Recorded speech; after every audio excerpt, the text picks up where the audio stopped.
దీని మీద మీటింగ్ అయింది. వీళ్ళు రాసిన లెటర్లో రెఫరెన్స్ కూడా అదే ఉంది, 16వ తారీఖు మీటింగ్ నిర్ణయం ఆధారంగా.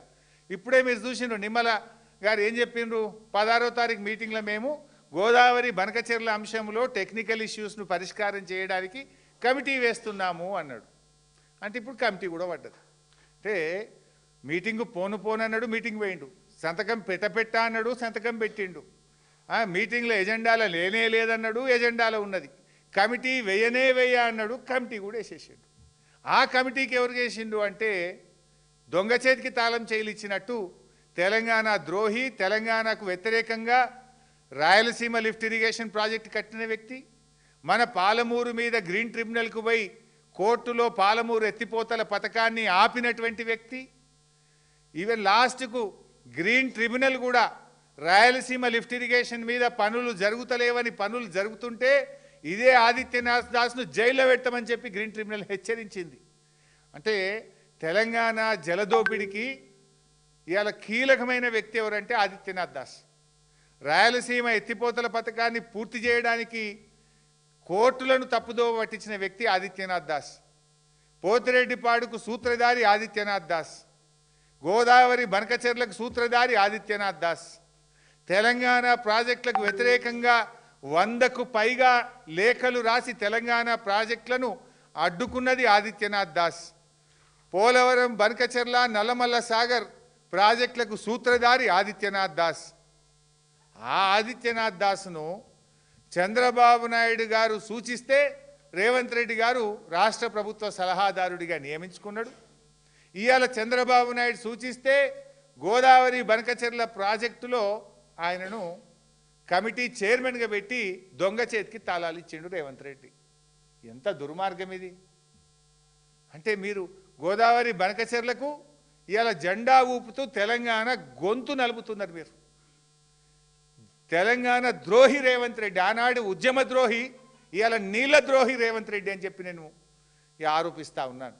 ఇక తెలంగాణ ఉద్యమంలో నువ్వు జై తెలంగాణ అనలే, రాజీనామా చేయలే, తుపాకీ ఎక్కుపెట్టిన తెలంగాణ ద్రోహి రేవంత్ రెడ్డి ఇవాళ చంద్రబాబు దాసు అయిన ఆదిత్యనాథ్ దాసును రాష్ట్ర ప్రభుత్వ సలహాదారుడిగా పెట్టుకుంటావు. అంతేకాదు ఇవాళ గోదావరి నల్లమల్ల సాగర్ ప్రాజెక్టుకు అతన్ని అడ్వైజర్గా, అతన్ని చైర్మన్గా పెడుతూ కమిటీ వేసి ఇవాళ ఆంధ్రప్రదేశ్కు వత్తాసు బలికే ప్రయత్నం చేస్తున్నావు.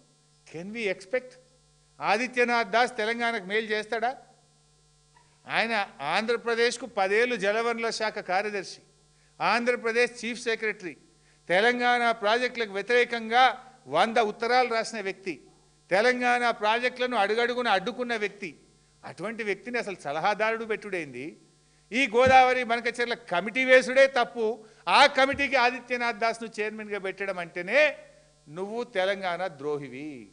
బట్టబయలైపోయింది నీ దొంగతనం. అంటే ఇన్ని అబద్ధాలా? చెప్పు ఇప్పుడు రేవంత్ రెడ్డి, కమాన్, ప్రజలకు సమాధానం చెప్పు. నువ్వు ఇలా ఆంధ్ర ఏజెంట్ ఆదిత్యనాథ్ దాస్ను చైర్మన్గా పెడతావా నువ్వు? ఇది ద్రోహం కాదా?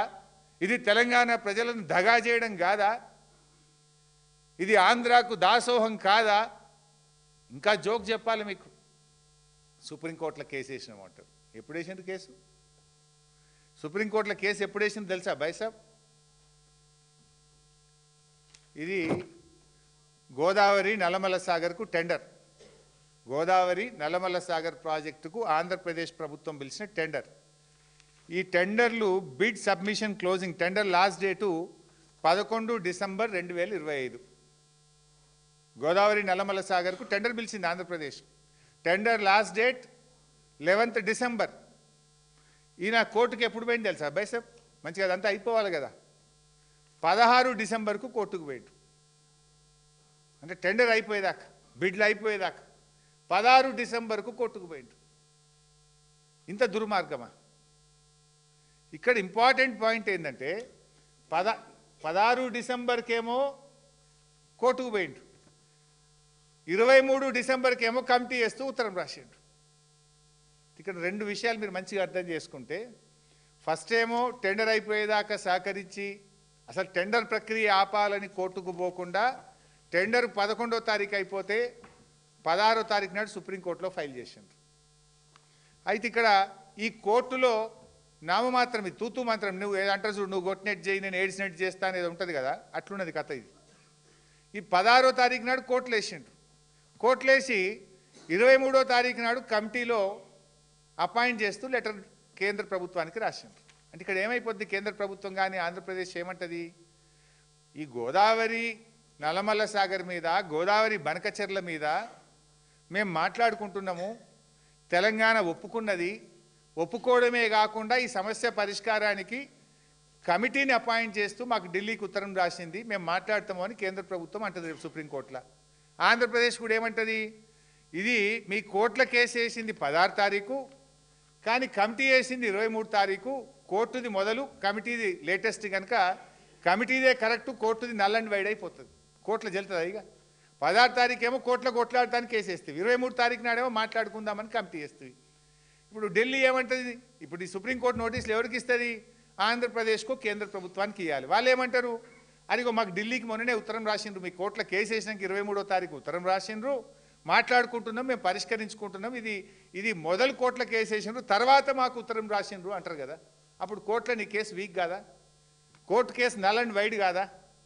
నువ్వు కమిటీ వేస్తూ గోదావరి బనకచెర్లకు టెక్నికల్ ఇష్యూస్ పరిష్కారం చేయడానికి ఒక దొంగకు, ఆంధ్ర ఏజెంటుకు, ఆంధ్ర దాసుడికి ఆదిత్యనాథ్ దాస్ చైర్మన్గా పెట్టి ఇటు కమిటీ వేస్తుంది 23 తారీఖు నాడు. అప్పుడు నీ కోర్టులో నీ కేసే వీక్ అయిపోయాయి. అంటే ఇది ప్రజల్ని మోసం చేయడానికి, మేమేందో సుప్రీంకోర్టులో కేసు వేసినాము అని తెలంగాణ ప్రజల్ని మోసం చేయడానికి ఇటు కేసు వేసిండ్రు, అటు గోదావరి బనకచెర్లకు అనుమతులు సరళతరం చేస్తూ ఇంకోవైపు ఒక దాసుడు, ఆంధ్ర దాసుడితోని కమిటీ వేసిండ్రు.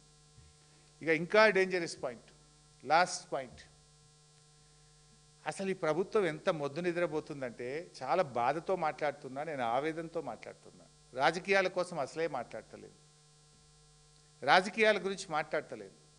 అంటే ఇంత పచ్చి అబద్ధాలు మాట్లాడే ముఖ్యమంత్రి, నేను మీటింగ్కు పోనన్నాడు, సంతకం పెట్టనన్నాడు, ఎజెండాలో లేదన్నాడు, కమిటీ వేయనన్నాడు, అన్నీ వేసిండు కదా. మీటింగ్కు పోయిండు, సంతకం పెట్టిండు, ఎజెండాలో ఉన్నది, కమిటీ వేసిండు.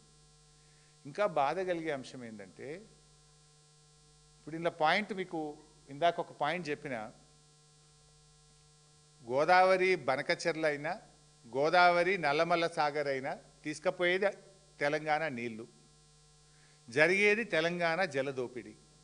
First link same, second link same, తీసుకుపోయే నీళ్లు సేమ్, ఏరియా సేమ్.